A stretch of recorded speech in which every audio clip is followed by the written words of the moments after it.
Meanwhile, there's been no progress in attempts to get an international agreement on a no-fly zone in Libya. Let's get more on that from Stephen Cole at our European News Centre. Stephen?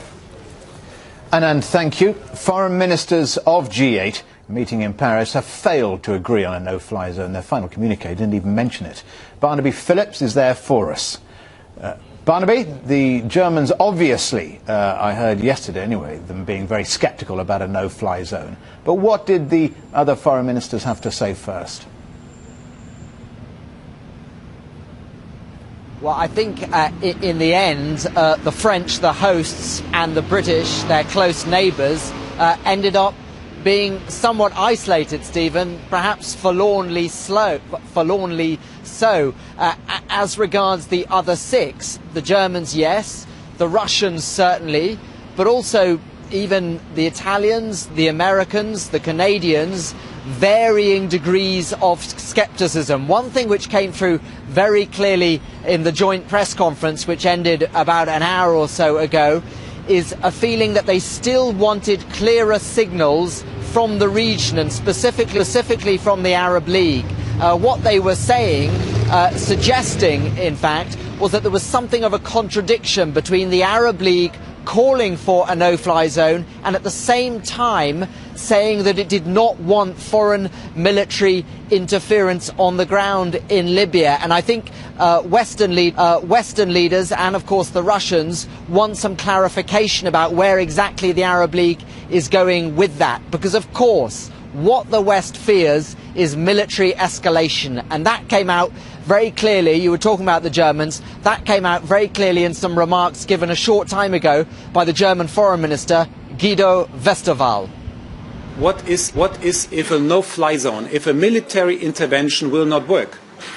Is the next step a no-drive zone? Will we send troops on the ground? Is this the solution? So a military intervention is not an easy way. That's not an easy solution.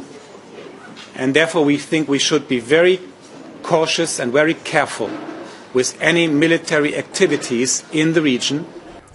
And I think, Barnaby, that's exactly the feeling, isn't it? Not just on this side of the pond, but in Washington too, about caution and being very careful, because, as you rightly said, there's this lack of clarity about which direction to go in. So, in other words, where do we go from here?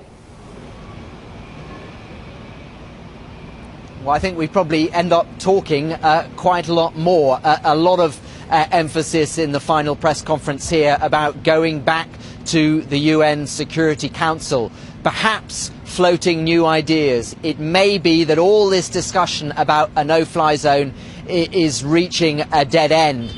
Even Alain Juppé, the French foreign minister, who's been very enthusiastic about a no-fly zone in the run-up to today's meeting, in the press conference afterwards, he was talking about other measures which could be discussed in the UN Security Council, tightening the economic grip on Muammar Gaddafi's government.